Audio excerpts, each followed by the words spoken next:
પછી શોભાના ધામ શ્રી રામચંદ્રજીને જોઈને તેઓ પલકારો રોકીને સ્તબ્ધ થઈને એકીટસે જોતા જ રહી ગયા. ભગવાનની વિશાળ ભુજાઓ છે, લાલ કમળ સમાન નેત્રો છે અને શરણાગતના ભયને નાશ કરનારું શ્યામ શરીર છે.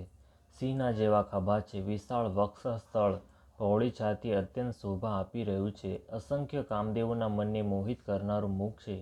ભગવાનના સ્વરૂપને જોઈને વિભીષણજીના નેત્રોમાં પ્રેમાશ્રુનું જળ ભરાઈ આવ્યું અને શરીર અત્યંત પુલકિત થઈ ગયું. પછી મનમાં ધીરજ ધરીને તેમણે કોમળ વચન કહ્યા. હે નાથ, હું દસમુખ રાવણનો ભાઈ છું. હે દેવોના રક્ષક, મારો જન્મ રાક્ષસ કુળમાં થયો છે. મારું તામસી શરીર છે. સ્વભાવથી જ મને પાપ પ્રિય છે. જેમ ઘુવડને અંધકાર ઉપર સ્વાભાવિક રૂપે જ સ્નેહ હોય છે. હું કાનેથી આપનો સુયશ સાંભળીને આવ્યો છું કે પ્રભુ ભયનો નાશ કરનારા છે. હે દુઃખીઓના દુઃખ દૂર કરનારા અને શરણાગતને સુખ આપનારા શ્રી રઘુવીરજી, મારી રક્ષા કરો, રક્ષા કરો.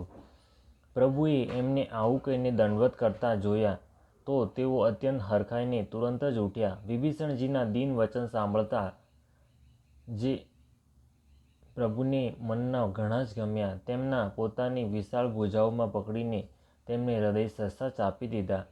નાના ભાઈ લક્ષ્મણ સહિત ગળે મળીને તેમણે પોતાની પાસે બેસાડીને શ્રી રામચંદ્રજી ભક્તોના ભયને હરનારા વચન બોલ્યા. હે લંકેશ, પરિવાર સહિત પોતાની કુશળતા કહો. તમારું નિવાસ ખોટી જગ્યાએ છે. દિવસ રાત દુષ્ટોની મંડળીમાં વસો છો. આવી દશામાં હે સખા, તમારો ધર્મ કયા પ્રકારે નભે છે? તમે અત્યંત નીતિ નિપુણ છો અને તમને અનીતિ નથી ગમતી. હે तात, નરકમાં રહેવાનું વરદાન સારું, પરંતુ વિધાતા દુષ્ટોનો સંગ ક્યારેય ન આપે. વિભીષણજીએ કહ્યું, હે રઘુનાથજી, હવે આપના ચરણોનું દર્શન કરીને કુશળ છું. જે આપે પોતાનું સેવક જાણીને મારા પર દયા કરી છે, ત્યાં લગી જીવની કુશળતા નથી અને સ્વપ્નમાંય તેના મનને શાંતિ નથી કે જ્યાં સુધી તે શોકના ઘર વિષય ભોગોની કામનાને છોડીને શ્રી રામચંદ્રજીને નથી ભજતો. લોભ, મોહ, મત્સર, ઈર્ષા, મદ અને માન આદિ અનેક દુષ્ટ ત્યાં સુધી જ હૃદયમાં વસે છે કે જ્યાં સુધી ધનુષ બાણ અને કમરમાં ભાતો ધારણ કરેલા શ્રી રઘુનાથજી હૃદયમાં નથી વસતા. મમતાપૂર્ણ અંધારી રાત છે, જે રાગ દ્વેષ રૂપી ઘુવડોને સુખ આપનારી છે. તે મમતા રૂપી રાત્રિ ત્યાં સુધી જ જીવના મનમાં વસે છે જ્યાં સુધી પ્રભુ આપનો પ્રતાપ રૂપી સૂર્ય ઉદય નથી થતો.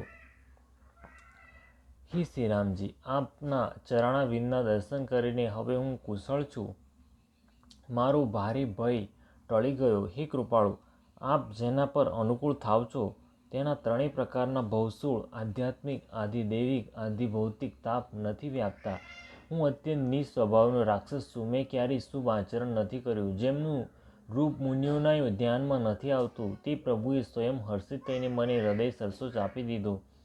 હે કૃપા અને સુખના પુંજ શ્રી રામચંદ્રજી, મારું અત્યંત અસીમ અવભાગ્ય છે જે મેં બ્રહ્મા અને શિવજી દ્વારા સેવિત યુગલ ચરણ કમળોને પોતાના નેત્રોથી જોયા. શ્રી રામચંદ્રજી કહ્યું, હે સખા સાંભળો, હું તમને પોતાનો સ્વભાવ કહું છું, જેને કાગભૂષુંડીજી, શિવજી અને પાર્વતીજી પણ જાણે છે. કોઈ મનુષ્ય સંપૂર્ણ જળ ચેતન જગતનો દ્રોહી હોય, જો તે પણ ભયભીત થઈને મારા શરણે આવી જાય છે, મદ, મોહ તથા અનેક પ્રકારના છળ કપટ આદિ અવગુણો ત્યાગી દે તો એના દોષો પર દ્રષ્ટિ ન કરી એટલે કે એના અવગુણો તરફ ધ્યાન ન આપીને હું તેને શીઘ્ર સાધુ સમાન કરી નાખું છું. માતા, પિતા, ભાઈ, પુત્ર, સ્ત્રી, શરીર, ધન, ઘર, મિત્ર અને પરિવાર આ સર્વેના મમત્વરૂપી તાર ભેગા કરીને તે સર્વેને એક દોરી વણીને તેના દ્વારા જે પોતાના મનને મારા ચરણોમાં બાંધી દે છે, સમસ્ત સાંસારિક સંબંધોનું કેન્દ્ર મને બનાવી લે છે, જે સમદર્શી છે, જેને કંઈ ઈચ્છા નથી અને જેના મનમાં હર્ષ, શોક અને ભય નથી, આવા સજ્જન મારા હૃદયમાં એવા વસે છે જેમ લોભીના હૃદયમાં ધન વસ્યા કરે છે. તમારા જેવા સંત જ મને પ્રિય છે. હું અન્ય કોઈ કારણવશ દેહ ધારણ નથી કરતો. જે સગુણ સાકાર ભગવાનના ઉપાસક છે, બીજાના હિતમાં લાગ્યા રહે છે, નીતિ અને નિયમોમાં દ્રઢ છે અને જેને બ્રાહ્મણોના ચરણોમાં પ્રેમ છે, તે મનુષ્ય મારા પ્રાણોના સમાન છે. હે લંકાપતિ સાંભળો, તમારામાં ઉપરયુક્ત સર્વે ગુણ છે. એથી તમે મને અત્યંત જ પ્રિય છો. શ્રી રામચંદ્રજીના વચન સાંભળીને સર્વે વાનર સમૂહ કહેવા લાગ્યા, કૃપાના સમૂહ શ્રી રામચંદ્રજીનો જય હો. પ્રભુની વાણી સાંભળે છે અને તેને કાનો માટે અમૃત જાણીને વિભીષણજી ધરાતા નથી. તેઓ વારંવાર શ્રી રામચંદ્રજીના ચરણ કમળને પકડે છે અને અપાર પ્રેમ છે હૃદયમાં સમાતો નથી. વિભીષણજીએ કહ્યું, હે દેવ, હે ચરાચર જગતના સ્વામી, હે શરણાગતના રક્ષક, હે સર્વેના હૃદયના ભીતરનું જાણનારા, સાંભળો. મારા હૃદયમાં પહેલાં કંઈક વાસના હતી, તે પ્રભુના ચરણોની પ્રીતિરૂપ નદીમાં વહી ગઈ.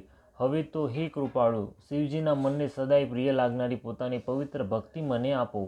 એવમસ્તુ, એમ જ થાવ કહીને રણધીર પ્રભુ શ્રી રામચંદ્રજીએ તરત જ સમુદ્રનું જળ માંગ્યું અને કહ્યું કે હે સખા, જો કે તમારી ઈચ્છા નથી, પણ જગતમાં મારું દર્શન અમોઘ છે, તે નિષ્ફળ જતું નથી. આવું કહીને શ્રી રામચંદ્રજીએ તેમને રાજતિલક કરી દીધું. આકાશમાંથી પુષ્પોની અપાર વૃષ્ટિ થઈ. રાવણનો ક્રોધ પ્રચંડ અગ્નિ છે. વિભીષણજીનો આહ ભરીને નિશ્વાસ નાખો એ વાયુ છે, જેને પામીને રાવણની ક્રોધાગ્નિ ભભકી ઉઠી. જેમાં બળતા વિભીષણને ભગવાન શ્રી રામચંદ્રજીએ બચાવી લીધો અને એને અખંડ રાજ્ય આપ્યું. શિવજીએ જે સંપત્તિ રાવણને 10 માતાની બલિ આપવાથી આપી હતી, એ જ સંપત્તિ શ્રી રઘુનાથજીએ વિભીષણને ઘણા સંકોચની સાથે આપી. એટલે કે એમને એમ લાગ્યું કે મેં કંઈ જ આપ્યું નથી. આવા પરમ કૃપાળુ પ્રભુને છોડીને જે મનુષ્ય બીજાને ભજે છે, તે શિંગડા પૂંછડા વગરના પશુ છે. પોતાના સેવક જાણીને વિભીષણને શ્રી રામચંદ્રજીએ અપનાવી લીધા. પ્રભુનો સ્વભાવ વાનરકુળના મનને ઘણો જ ગમ્યો. પછી સર્વે કંઈ જાણનારા, સર્વેના હૃદયમાં વસનારા, સર્વરૂપ, સર્વરૂપોમાં પ્રગટ, સર્વેથી રહિત, ઉદાસીન, ભક્તો પર કૃપા કરનારા તથા રાક્ષસોના કુળનો નાશ કરનારા, લીલાથી જ મનુષ્ય બનેલા શ્રી રામચંદ્રજી નીતિની રક્ષા કરનારા વચન બોલ્યા. હે વીર વાનરરાજ સુગ્રીવ અને લંકાપતિ વિભીષણ, સાંભળો. આ ઊંડા સમુદ્રને કઈ રીતે પાર કરી શકાય? અનેક જાતિના મગર, સર્પ અને માછલાથી ભરેલો આ અત્યંત અગાધ સમુદ્ર પાર કરવો સર્વે પ્રકારે કઠિન છે. વિભીષણજીએ કહ્યું, હે શ્રી રઘુનાથજી, સાંભળો. જો કે આપણું બાણ જ કરોડો સમુદ્રને શોષનારું છે, તો પણ નીતિ એમ કહેવાય છે કે પહેલાં જઈને સમુદ્રને પ્રાર્થના કરવામાં આવે. હે પ્રભુ, સમુદ્ર આપના કુળના મોટા પૂર્વજ છે, તે વિચારીને ઉપાય બતાવી દેશે. પછી રીછ વાનરોની સમસ્ત સેના વિના પરિશ્રમે સમુદ્રની પાર ઉતરી જશે. શ્રી રામચંદ્રજી કહ્યું, હે સખા, તમે ઠીક ઉપાય બતાવ્યો, આ જ કરવામાં આવે. જો દેવ સહાય થાય. આ સલાહ લક્ષ્મણજીના મનને ઠીક ન લાગી. શ્રી રામચંદ્રજીના વચન સાંભળીને તો તેમને ઘણું દુઃખ થયું. લક્ષ્મણજીએ કહ્યું, હે દેવ, હે નાથ, દેવનો શું ભરોસો? મનમાં ક્રોધ કરો અને સમુદ્રને સૂકવી નાખો. દેવ તો કાયરના મનનો એક આધાર છે. આળસુ લોકો જ દેવ દેવ પોકાર્યા કરે છે. આ સાંભળીને શ્રી રઘુવીર હસીને બોલ્યા, એમ જ કરીશું. મનમાં ધીરજ રાખો. એવું કહીને નાના ભાઈને સમજાવીને પ્રભુ શ્રી રઘુનાથજી સમુદ્રની સમીપ ગયા. તેમણે પહેલાં શીશ નમાવીને તેમને પ્રણામ કર્યા. પછી કિનારા પર દર્ભ પાથરીને બેસી ગયા. અહીં જ્યારે વિભીષણ પ્રભુની પાસે આવ્યા, ત્યારે જ રાવણે એમની પાછળ દૂત મોકલ્યા હતા. કપટથી વાનરનું શરીર ધારણ કરીને તેમણે સર્વે લીલાઓ જોઈ. તેઓ પોતાના હૃદયમાં પ્રભુના ગુણોની અને શરણાગત પર એમના સ્નેહની પ્રશંસા કરવા લાગ્યા. પછી તેઓ પ્રગટ રૂપમાં અત્યંત પ્રેમની સાથે શ્રી રામચંદ્રજીના સ્વભાવની પ્રશંસા કરવા લાગ્યા. તેઓ છદ્મ વેશ ભૂલી ગયા. પછી વાનરોએ જાણી લીધું કે આ શત્રુના દૂત છે અને વાનરો તે સર્વેને બાંધીને સુગ્રીવની પાસે લઈ આવ્યા. સુગ્રીવે કહ્યું, સર્વે વાનરો સાંભળો. રાક્ષસોના અંગ ભંગ કરીને મોકલી દો. સુગ્રીવના વચન સાંભળીને વાનરો દોડ્યા. દૂતોને બાંધીને તેમને સેનાની ચારે બાજુ ફેરવ્યા. વાનર તેમને અનેક પ્રકારે મારવા લાગ્યા. તેઓ દીન થઈને પોકારતા હતા, તોય વાનરોએ તેમને ન છોડ્યા. પછી દૂતોએ પોકારીને કહ્યું કે જે અમારા નાક કાન કાપશે તેને કૌશલાધીશ શ્રી રામચંદ્રજીના સોગંદ છે. આ સાંભળીને લક્ષ્મણજીએ સર્વેને નિકટ બોલાવ્યા અને તેમને ઘણી દયા આવી. જેથી હસીને તેમણે રાક્ષસોને તુરંત જ છોડાવી દીધા અને એમને કહ્યું કે રાવણના હાથમાં ચિઠ્ઠી આપજો અને કહેજો કે હે કુલઘાતક, લક્ષ્મણજીના શબ્દો સંદેશોને વાંચો. પછી તે મૂર્ખને વાણીથી આ મારો ઉદાર કૃપાથી ભરેલો સંદેશો કહેજો કે સીતાજીની આપીને તેમને શ્રી રામચંદ્રજીને મળો, નહીંતર તમારો કાળ આવી ગયો સમજો. લક્ષ્મણજીના ચરણોમાં મસ્તક નમાવીને શ્રી રામચંદ્રજીના ગુણોની કથાનું વર્ણન કરતા દૂત તુરત જ ચાલી નીકળ્યા. શ્રી રામચંદ્રજીનો યશ કહેતા તેઓ લંકામાં આવ્યા અને તેમણે રાવણના ચરણોમાં શીશ નમાવ્યું. દસમુખ રાવણે હસીને વાત પૂછી, અરે સુખ, પોતાના કુશળ કેમ નથી કહેતા? પછી તે વિભીષણના સમાચાર સાંભળ્યા. મૃત્યુ જેની અત્યંત નિકટ આવી ગયું છે. મૂર્ખે રાજ્ય કરતાં કરતાં લંકાને ત્યાગી દીધી. અભાગ્યો હવે જવનું જીવડું બનશે. પછી રીછ વાનરોની સેનાનો વૃત્તાંત કહે, જેને કઠિન કાળની પ્રેરણાથી અહીં ચાલી આવી છે અને જેમના જીવનનો રક્ષક કોમળ ચિત્તવાળો બિચારો સમુદ્ર બની ગયો છે. પછી તે તપસ્વીઓની વાત કહે, જેમના હૃદયમાં મારો ભારે ભય છે. તારો ભેટો તેમને થયો કે કાનેથી મારો શિવસ સાંભળીને જ પાછા ફરી ગયા? શત્રુ સેનાનું તેજ અને બળ બતાવતો કેમ નથી? તારું ચિત્ત ઘણું ચકિત થઈ રહ્યું છે. દૂતે કહ્યું, હે નાથ, આપે જેમ કૃપા કરીને પૂછ્યું તેમ ક્રોધ છોડીને મારું કહ્યું માનો. જ્યારે આપનો નાનો ભાઈ શ્રી રામચંદ્રજીને જઈને મળ્યો ત્યારે તેના પહોંચતા શ્રી રામચંદ્રજીએ તેને રાજતિલક કરી દીધું.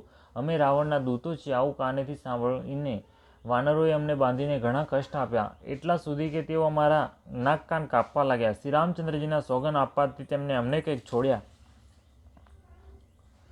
હે નાથ, આપે શ્રી રામચંદ્રજીની સેના પૂછી તો તે તો કરોડો મુખોથી વર્ણન નથી કરી શકાતી. અનેક રંગોના રીછ અને વાનરોની સેના છે, જે ભયંકર મુખવાળા, વિશાળ શરીરવાળા અને ભયાનક છે. જેને નગર બાળ્યું ને આપના પુત્ર અક્ષકુમારને માર્યું, તેનું બળ તો સર્વે વાનરોમાં ઓછું છે. અસંખ્ય નામવાળા ઘણા જ કઠોર અને ભયાનક યોદ્ધા છે. તેમનામાં અસંખ્ય હાથીઓનું બળ છે અને તેઓ ઘણા જ વિશાળ છે. દ્વિવિધ, મયન, નીલ, નલ, અંગદ, ગદ, વિકટાસ્ય, દધિમુખ, કેસરી, નિષઠ, શઠ અને જાંબવન એ સર્વે બળના ભંડાર છે. આ સર્વે વાનરો બળમાં સુગ્રીવ સમાન છે અને એમના જેવા કરોડો છે. તે અનેકોને ગણી જ કોણ શકે છે. શ્રી રામચંદ્રજીની કૃપાથી તેમનામાં અતુલનીય બળ છે. તે ત્રણેય લોકોને તૃણની સમાન સમજે છે. હે દશગ્રીવ, મેં કાનેથી એવું સાંભળ્યું છે કે 18 પદ્મ તો એકલા વાનરોના સેનાપતિ છે. હે નાથ, એ સેનામાં એવો કોઈ વાનર નથી જે આપણે રણમાં જીતી ન શકે. સર્વે અત્યંત ક્રોધથી હાથ મસળે છે, પણ શ્રી રઘુનાથજી તેમને આજ્ઞા નથી આપતા. અમે માછલીઓ અને સર્પો સહિત સમુદ્રને શોષી લઈશું, નહીંતર મોટા મોટા પર્વતો ત્યાંની ભરીને પૂરી દઈશું અને રાવણને મસળીને ધૂળમાં મેળવી દઈશું. સર્વે વાનરો આવા જ વચન કહી રહ્યા છે. સર્વે સ્વાભાવિક રૂપે નિડર છે. એવી રીતે ગર્જીને આગળ વધે છે, જાણે લંકાને ગળી જ જવા ઈચ્છતા હોય. બધા વાનર સ્વાભાવિક રૂપે જ સુરવીર છે. વળી એમના માતે પ્રભુ સર્વેશ્વર શ્રી રામચંદ્રજી છે, જેઓ રાવણ જ નહીં, સંગ્રામમાં કરોડો કાળને પણ જીતી શકે છે. શ્રી રામચંદ્રજીના તેજ, સામર્થ્ય, બળ અને બુદ્ધિની અધિકતાને લાખો શેષ પણ નથી ગાઈ શકતા. તેઓ એક જ બાણથી સેંકડો સમુદ્રને શોષી શકે છે. પરંતુ નીતિ નિપુણ શ્રી રામચંદ્રજીએ આપના ભાઈને ઉપાય પૂછ્યો. વિભીષણના વચન સાંભળીને શ્રી રામચંદ્રજી સમુદ્ર પાસે રસ્તો માંગી રહ્યા છે. તેમના મનમાં કૃપા ભરેલી છે. દૂતના આ વચન સાંભળતા જ રાવણ ખૂબ હસ્યો. જ્યારે આવી બુદ્ધિ છે ત્યારે જ તો વાનરોને સેવક બનાવ્યા છે. સ્વાભાવિક રૂપે જ બીકણ વિભીષણના વચનને પ્રમાણ કરીને એમણે સમુદ્ર સાથે હઠ નિર્ધારી છે. અરે મૂર્ખ, જૂઠી મોટાઈ શું કરે છે? બસ, મેં શત્રુના બળ અને બુદ્ધિનો તાક પામી લીધો. જેના વિભીષણ જેવા બીકણ મંત્રી, તેને જગતમાં વિજય અને વિભૂતિ ક્યાં? દુષ્ટ રાવણના વચન સાંભળીને દૂતોને ક્રોધ વધી ગયો. તેને તક જોઈને પત્રિકા કાઢી અને કહ્યું કે શ્રી રામચંદ્રજીના નાના ભાઈ લક્ષ્મણે આ પત્રિકા આપી છે. હે નાથ, આને વંચાવીને છાતી ટાઢી કરો. રાવણે હસીને તેને ડાબા હાથમાં લીધીને મંત્રીને બોલાવીને તે મૂર્ખે તેને વંચાવવા લાગ્યો. પત્રિકામાં લખ્યું હતું, અરે મૂર્ખ, કેવળ વાતોથી જ મનને રાજી કરીને પોતાના કુળને નષ્ટ ભ્રષ્ટ ન કર. શ્રી રામચંદ્રજીનો વિરોધ કરીને તું વિષ્ણુ, બ્રહ્મા અને મહેશની શરણમાં જવા છતાંય નહીં બચે. કાં તો અભિમાન છોડીને પોતાના નાના ભાઈ વિભીષણની જેમ પ્રભુના ચરણ કમળોનો ભ્રમર બની જા, અથવા અરે દુષ્ટ, શ્રી રામચંદ્રજીના બાણરૂપી અગ્નિમાં પરિવાર સહિત પતંગિયું થઈ જા. પત્રિકા સાંભળતા જ રાવણ મનમાં ભયભીત થઈ ગયો, પરંતુ મુખેથી મલકાતો તે સર્વેને સંભળાવીને કહેવા લાગ્યો, જેમ કોઈ પૃથ્વી પર પડેલો આકાશને હાથથી પકડવાની ચેષ્ટા કરતો હોય, તેવી જ રીતે આ નાનો તપસ્વી વાઘ વિલાસ કરે છે. સુકે દૂતે કહ્યું, હે નાથ, અભિમાની સ્વભાવને ત્યજીને સર્વે વાતોને સત્ય સમજો. ક્રોધ છોડીને મારા વચન સાંભળો. હે નાથ, શ્રી રામચંદ્રજી સાથે વેર ત્યજી દો. જો કે શ્રી રઘુવીર સમસ્ત લોકોના સ્વામી છે, પણ એમનો સ્વભાવ અત્યંત જ કોમળ છે. મળતા જ પ્રભુ આપ પર કૃપા કરશે ને આપનો એક પણ અપરાધ તેઓ હૃદયમાં રાખશે નહીં. જાનકીજી શ્રી રઘુનાથજીને આપી દો. હે પ્રભુ, આટલું કહેવું મારું માનો. જ્યારે તે દૂતે જાનકીજીને આપવા માટે કહ્યું ત્યારે દુષ્ટ રાવણે તેને લાત મારી. તે પણ વિભીષણની જેમ ચરણોમાં શીશ નમાવીને ત્યાં ચાલ્યો જ્યાં કૃપાસાગર શ્રી રઘુનાથજી હતા. પ્રણામ કરીને તેણે પોતાની કથા સંભળાવી અને શ્રી રામચંદ્રજીની કૃપાથી પોતાની ગતિ ને પામ્યો. શિવજી કહે છે, હે ભવાની, તે જ્ઞાની મુનિ હતો. અગસ્ત્ય ઋષિના શાપથી રાક્ષસ થયો હતો. વારંવાર શ્રી રામચંદ્રજીના ચરણોની વંદના કરીને તે મુનિ પોતાના આશ્રમે ચાલ્યો ગયો. અહીં 3 દિવસ વીતી ગયા, પરંતુ જળ સમુદ્ર નમ્રતાને માનતો નથી. ત્યારે શ્રી રામચંદ્રજી ક્રોધ સહિત બોલ્યા, વિના ભયે પ્રીતિ થતી નથી. હે લક્ષ્મણ, ધનુષ બાણ લાવો, હું અગ્નિબાણથી સમુદ્રને શોષી લઉં. મૂર્ખને વિનય, કુટિલની પ્રીતિ, સ્વાભાવિક જ કંજૂસને સુંદર નીતિ, મમતામાં ફસાયેલા મનુષ્યને જ્ઞાનની કથા, અત્યંત લોભીને વૈરાગ્યનું વર્ણન, ક્રોધીને સમ શાંતિની વાર્તા અને કામીને ભગવાનની કથા. આનું ફળ એવું જ હોય છે જેમ ખારા પટમાં બીજ વાવવાથી થાય છે. આવું કહીને શ્રી રઘુનાથજીએ ધનુષ ચડાવ્યું. આ મત લક્ષ્મણજીના મનને ઘણો ઠીક લાગ્યો. પ્રભુએ ભયાનક અગ્નિબાણનું સંધાન કર્યું, જેથી સમુદ્રના હૃદયની અંદર અગ્નિની જ્વાળા ઉઠી. મગર, સર્પ અને માછલીઓનો સમૂહ વ્યાકુળ થઈ ગયો. જ્યારે સમુદ્રે જીવોને બળતા જોયા, ત્યારે સોનાના થાળમાં અનેક મણિઓ, રત્નો ભરીને અભિમાન છોડીને તે બ્રાહ્મણના રૂપમાં આવ્યો. કાગભૂસુંડીજી કહે છે, હે ગરુડજી, સાંભળો. ભલે કોઈ કરોડો ઉપાય કરીને સિંચે, પણ કેળ તો કાપ્યા પછી જ ફળે છે. નીચ નમ્રતાથી નથી માનતો, તેને વઢવાથી જ તેને નમે છે, રસ્તા પર આવે છે. સમુદ્રએ ભયભીત થઈને પ્રભુના ચરણ પકડીને કહ્યું, હે નાથ, મારા સર્વે અવગુણો દોષને ક્ષમા કરો. હે નાથ, આકાશ, વાયુ, અગ્નિ, જળ અને પૃથ્વી, આ સર્વેની કરણી સ્વભાવથી જ જળ છે. આપની પ્રેરણાથી માયાએ એમની સૃષ્ટિ માટે ઉત્પન્ન કર્યા છે. સર્વે ગ્રંથોએ આ જ ગાયું છે. જેના માટે સ્વામીની જેવી આજ્ઞા છે તે જ રીતે રહેવામાં તે સુખ પામે છે. પ્રભુએ સારું કર્યું જે મને દંડ આપ્યો. પ્રભુ, પરંતુ મર્યાદા પણ આપની જ બનાવેલી છે. ઢોલ, ગમાર, શૂદ્ર, પશુ અને સ્ત્રી આ સર્વે દંડના અધિકારી છે. પ્રભુના પ્રતાપથી હું સુકાઈ જઈશ અને સેના પાર ઉતરી જશે, એમાં મારી મોટાઈ નથી. તો પણ પ્રભુની આજ્ઞા અચૂક છે એવું વેદો ગાય છે. હવે આપને જે ઠીક લાગે તે જ હું તુરંત જ કરું. સમુદ્રના અત્યંત નમ્ર વચન સાંભળીને કૃપાળુ શ્રી રામચંદ્રજી મલકાઈને કહ્યું, હે तात, જે રીતે વાનરોની સેના પાર ઉતરી જાય એ ઉપાય બતાવો. સમુદ્રે કહ્યું, હે નાથ, નીલ અને નલ 2 વાનર ભાઈઓ છે. તેમને નાનપણમાં ઋષિઓથી આશીર્વાદ મળ્યા હતા. તેમના સ્પર્શ કરી લેવાથી જ ભારે ભારે પર્વત પણ આપના પ્રતાપથી સમુદ્ર પર તરી જશે. હું પણ પ્રભુની પ્રભુતાને હૃદયમાં ધારણ કરીને પોતાના બળ અનુસાર સહાયતા કરીશ. હે નાથ, આ રીતે સમુદ્રને બંધાવો, જેથી 3 લોકોમાં આપનું સુંદર યશ ગવાય. આ બાણથી મારા ઉત્તર કિનારે રહેનારા પાપના ભંડાર દુષ્ટ મનુષ્યોનો વધ કરો. કૃપાળુ અને રણધીર શ્રી રામચંદ્રજી સમુદ્રના મનની પીડા સાંભળીને તેને તરત જ હરી લીધી. શ્રી રામચંદ્રજીના ભારે બળ અને પૌરુષને જોઈને સમુદ્ર હર્ષિત થઈને સુખી થઈ ગયો. તેણે એ દુષ્ટોનું સમસ્ત ચરિત્ર પ્રભુને કહીશ ન મળ્યું. પછી ચરણોની વંદના કરીને સમુદ્ર ચાલ્યો ગયો. સમુદ્ર પોતાના સ્થાને ચાલ્યો ગયો. શ્રી રઘુનાથજીને આ મત ઠીક લાગ્યો. આ ચરિત્ર કળિયુગના પાપોને હરનારું છે. એને તુલસીદાસે પોતાની બુદ્ધિ પ્રમાણે ગાયું છે. શ્રી રઘુનાથજીના ગુણ સમૂહો સુખના ધામ અને સંદેહનો નાશ કરનારા અને વિષાદનું દમન કરનારા છે. અરે મૂર્ખ મન, તું સંસારના સર્વે આશા ભરોસા ત્યાગીને નિરંતર આને ગા અને સાંભળ. શ્રી રઘુનાથજીના ગુણગાન સંપૂર્ણ સુંદર મંગળોને આપનારા છે. જે આને આદર સહિત સાંભળશે તે વિના કોઈ વહાણે અન્ય સાધન વિના જ ભવસાગરને તરી જશે. કળિયુગના સમસ્ત પાપોનો નાશ કરનાર શ્રી રામચરિત માનસનું આ 5મું સોપાન સમાપ્ત થયું. સુંદરકાંડ સમાપ્ત.